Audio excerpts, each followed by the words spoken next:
Are you satisfied with your understanding of sustainability?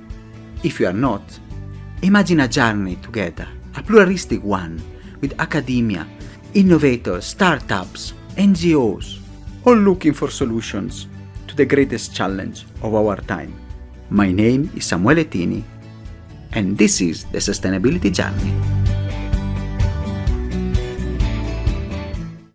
Welcome to another episode, and today we are going to discuss with a person that is creating a world with purpose. What it is, we are going to ask the CEO and founder of Ghaya, Roberta Calarese. Thank you so much, Roberta, for being here today.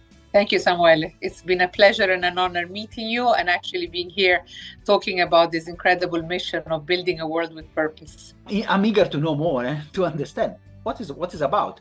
But our usual question, who is Roberta? What is your sustainability journey? I've been in the corporate world for almost 30 years. I am an investment banking lawyer by background, started my career with Goldman Sachs, London and New York, came to the UAE early 2000. I spent 12 years building the Dubai International Financial Center and developing capital markets in the region.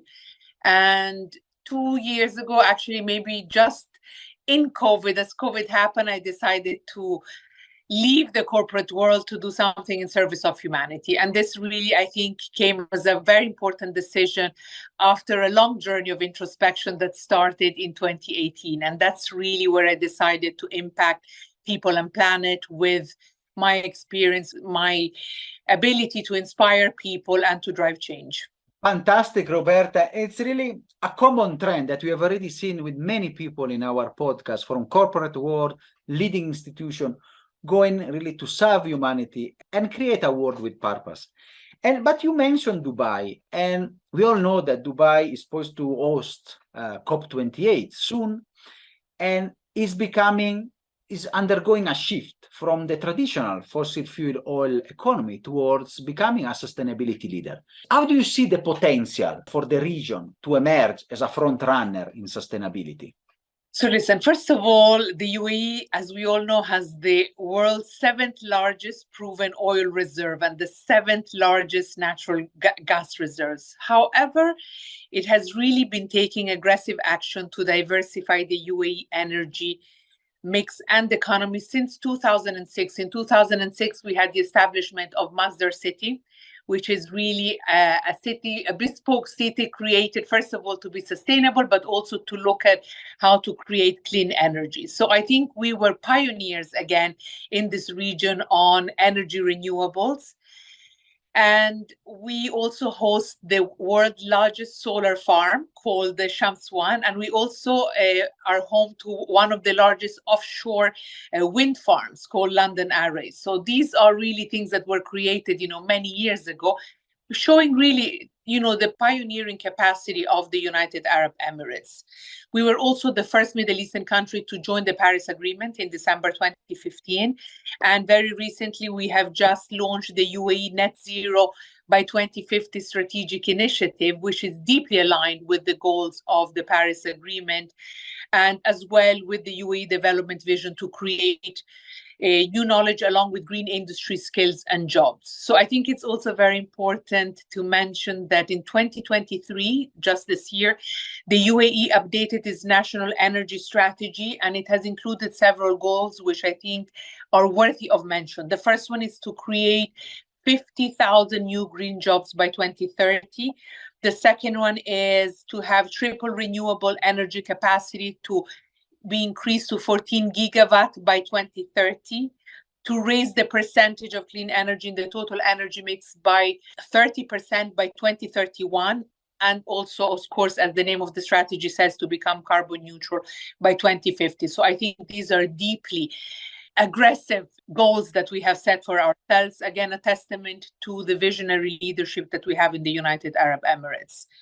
And also, very recently, our president has just announced that now our top priority in the UAE is going to be water and no longer oil. So that, again, in the creation of a sustainable world, I think it's a very important and meaningful goal. And it's really, you can see that the Gulf region is transforming. Many countries are aligning and working towards becoming sustainability leaders, which it's really neat. And what you have discussed now with the strategy, that is also, you have seen the Saudi strategy, UAE strategy, they're all aligned to really shift the economies towards the future. And that's why Ghaya is there.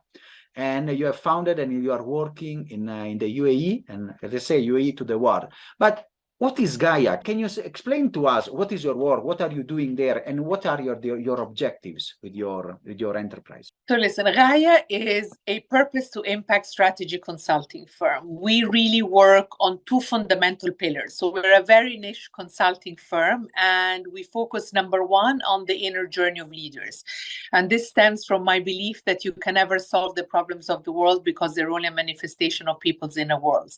And if I perceive that to be a fundamental truth, if I am really to drive change, I must go and work on root causes. And the second one is transforming organizations to become purpose-led and to drive impact into the world beyond profitability. And I think that in this part of the world, at least in the UAE, we have been blessed with great privilege, but with great privilege always comes great responsibility. And I think that the private sector has been lagging behind a little bit. So our public sector leaders are deeply visionary, deeply purposeful leaders. You know, they never rest on any kind of victory or achievement or goal. They're always on to, the next challenge and the next opportunity. So on that front, we have been blessed with truly, truly incredible, purposeful leadership. But the private sector really has not, I think, provided the level of impact required that we need to actually support the 17 SDGs of the United Nations. And I use the SDGs because they're just beautifully crafted 17 goals that really outline some of the greatest problems and challenges that we have in the world. And so we really work on actually transforming organizations to become purpose-led by embedding purpose into the strategy and governance of organizations. We then look at the daily actions and business as usual of businesses. We then measure the impact that purpose brings on profitability and long-term value creation. And that's really our formula and what we want to be impacting. We will discuss the inner leadership and the work that you are doing, forming and then the leaders of the future. On the other side, you are also creating a platform where you want to connect the businesses, as you discussed. The businesses maybe lagged a bit behind, and then you want to catch up, and that is where your support with the event that you are organizing. And we want to know a bit more, World with Purpose. So it's a fast event where you put leaders, entities from around the world to discuss, and you really like to say to create meaningful impact. What does it mean? What are you trying to aim in creating this platform and this gathering? So the question I had to ask myself after I set up Ghaya was, what do we need to do in the Middle East and Africa, right? And I think that we need to start a conversation. The level of awareness here needs to be raised, and we just are not as advanced as some of the discussions that have been taking place in other parts of the world. We have the Business Roundtable in the United States. Of course, we have the United Nations and the World Economic Forum agenda, the World Bank. We have, the 17 SDGs of the United Nations. We have the B Corporation movements. So there is a number of movements that have been happening in other parts of the world, but I think it's time for us to look at what is happening here. So I said, okay, let's start a series of summits called World with Purpose, which actually will be born in the UAE. The UAE is my home. I've been here for 24 years now, so actually it's a really long time. I am Emirati by marriage. I'm deeply proud to be part of this part of the world and this country. And so I said, let's start this conversation in the UAE. We have always been a beacon of inspiration and a role model to actually neighboring countries as well in driving innovation and transformation. And then we will actually export World with Purpose to other countries as well. Said we already have an invitation to take it for Africa, and we will be announcing at the summit on the 7th and 8th of November, the country that will be hosting World with Purpose for 2020. And listen, World with Purpose is a conversation. That's all that we're doing. It's a holistic conversation that touches on 5 themes.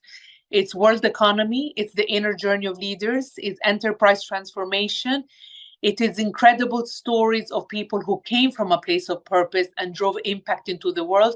And finally, of course, impact financing, because ultimately somebody has to pay the bill at the end of the day. But what we're really trying to do is to inspire actually the business leaders at the table to start to want to create greater impact through the businesses that they run, and really creating some shifts in the mindsets of the leaders that are necessary if we're really to create a world with purpose. And I've seen the guests that you have there. You have from business leader, people that have been at the forefront of sustainability or forefront of banking and impact investing, to spiritual leaders. So I want to ask you how these two areas they can come together. Change always starts with the self. And so if we don't really go and target the actual person, it doesn't matter what kind of solutions we bring to the market, then all we're ever talking about is just market solutions. But if we're really to create a different world, I think we need to change people's inner worlds. And that's why I think it's so meaningful and important that we actually touch upon the inner journey of leaders. And in business, it's always the elephant in the room, because the business doesn't like to talk about this kind of things. But I'll just give you a very funny story. I did a course at MIT with Professor Otto Scharmer. It's called Leading from the Emerging Future. And he recounts in one of his lectures his encounter with Master Nan Huai Chin in Hong Kong in 1996. And Master Nan Huai Chin was one of the most eminent Asian philosophers who brought together the Zen religion, Confucianism, and Buddhism. And Professor Otto Sharma asked Master Nan Huai Chin, he said, what do you think is at the cause of all the problems in the world today, the wars that we have, the conflicts, the discrimination, poverty, lack of access to, education, just lack of simple dignity? He said only one thing. He said, the disintegration of mind and matter, and mind really intended in the sense of consciousness, and matter being the physical world. So it's really that inner side that I think needs to be connected to the outer world, reconnected at least, because we were born connected. Somehow we got disconnected somewhere along the way. And that's why really in the summit, we do focus as well on these aspects, but it's woven in such a way that I think is understandable by the business leaders that we have at the summit, because I think practicality and things that resonate with them are very important for the success of World with Purpose. And it's really important to have this blend and really to this reconnection. We have discussed even in other episodes, and this is the time that we said in those episodes, time for humanity and the work that needs to be done to put together and really solve the problems. And really, I want to ask, since you're discussing about the business and the practicality, sometimes leaders are the ones that they can make things happen. And you are consulting and supporting this transition with leaders. And in your perspective, which is the leadership style that can be aligned best with the purpose-driven companies? First of all, I just wanted to make, you said you used a very interesting phrase, which is time for humanity. But I think it's not just time for humanity, it's time for also the planet as well, because obviously, humanity, if we look at the lifespan of the earth, which is 145 million years, versus humanity who has been about 140,000 years, if we actually condense the lifespan of the earth into one day, that's 24 hours. We have humanity has been here for 3 seconds, right? Just 3 seconds. And so I think it's very important to put that into context, that actually planet Earth is our home. We are an integral part of planet Earth. And so it's time actually for people and planet. This is what I would like to say. In terms of leadership style, I think, is leadership with purpose. When we find our purpose, we actually become bigger than ourselves. And I think our greatest challenge has always been that we see ourselves as very limited, whether it is just taking care of ourselves, taking care of our family. Some people extend it to friends. Some people maybe go a little bit further to community. But many people look at actually impacting people and planet are being this huge task, this, mountain that is unsurmountable or unclimbable. But when you actually reach there, for me, this is now just the speck of dust that I see. So it's like so small now the universe has become for me, people and planet, because I found my own purpose, right? And so inspiring leaders to find their purpose, first of all, personally, and then also helping organizations define their purpose and connecting the two. That's when the magic really happens. And I think the Japanese say it better. They call it ikigai. Ikigai in Japanese means purpose, which is really an intersection of what you love doing, of what is your passion, what is your vocation, what is your profession. And when you bring this together to find that perfect spot, which is purpose, you can actually really move mountains. And so I think this is really, for me, the starting point. And maybe another really interesting point, sometimes I've had discussions with very senior CEOs of large businesses here, and one of them specifically said, it's very strange when we actually set our strategy, when we set our business plans, we never really talk about values or vision or mission. We all know those statements, but we actually don't bring them into the discussion. And I think that they stand alone if you don't actually join them together with purpose, because purpose really defines the corridor or operations. It kind of narrows the possibilities, but it makes it infinitely long. It kind of puts businesses in the infinite game of business, which is really becoming your own competition and really supporting everybody in your stakeholder ecosystem to deliver impact for people and planet. So definitely leadership with purpose. I totally agree with your explanation. It's what we need. And I really like that part, because sometimes we are hands-on and task-oriented, and we forget about the mission, the values, and the why we are doing things, and how we can also, in our action, impact the different stakeholders.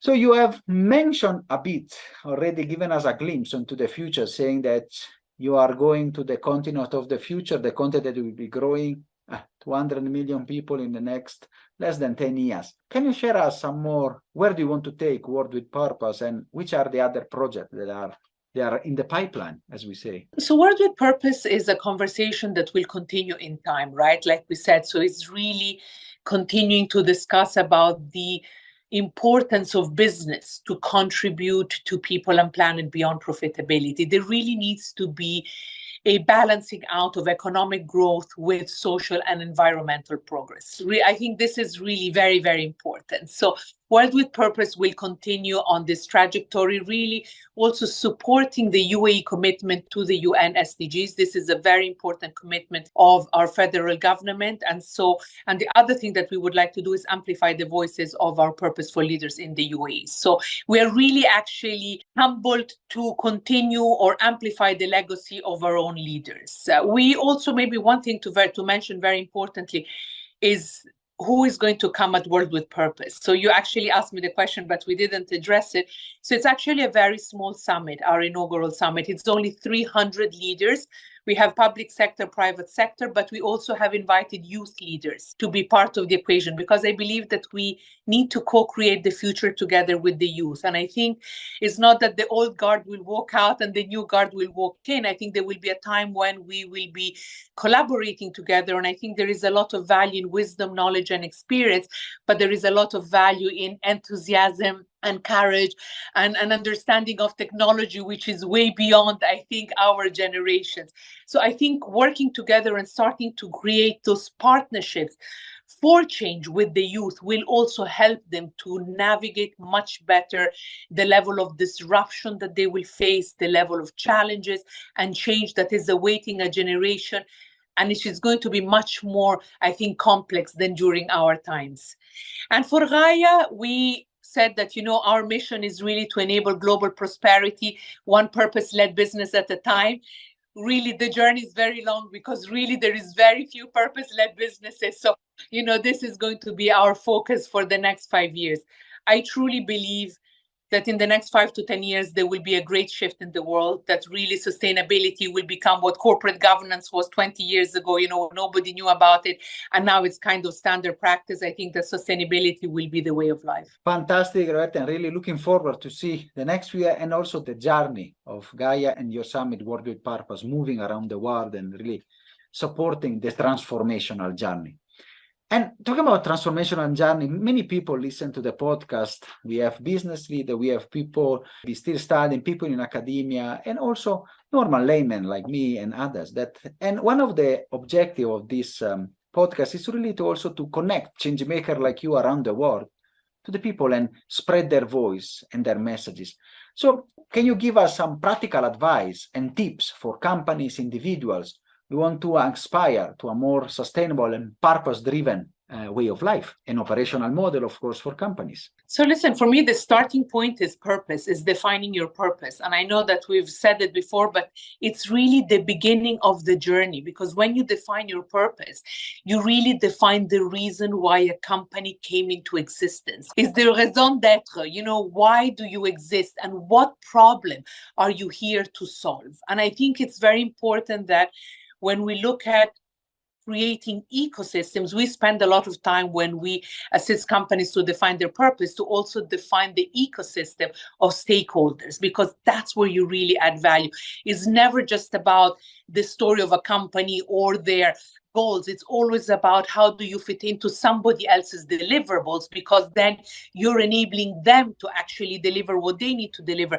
And if you look at it in a stakeholder ecosystem, you actually multiply the impact that you're able to create. And of course, the exercise that is very important is defining your pain points, because there is always pain points, and really spending some energy, time, effort, and investment in actually resolving those pain points, because in the long term, actually, it really creates greater value. It eases the way that the business is being done. And I think it also brings incredible innovation and transformation, as opposed to just thinking, I want to kill the competition and be number one. So playing in a very finite game of business versus an infinite game of business, which is really staying in it for as long as possible. Fantastic, Roberta. Thank you so much. I think it would be a good food for thought for the people listening to us.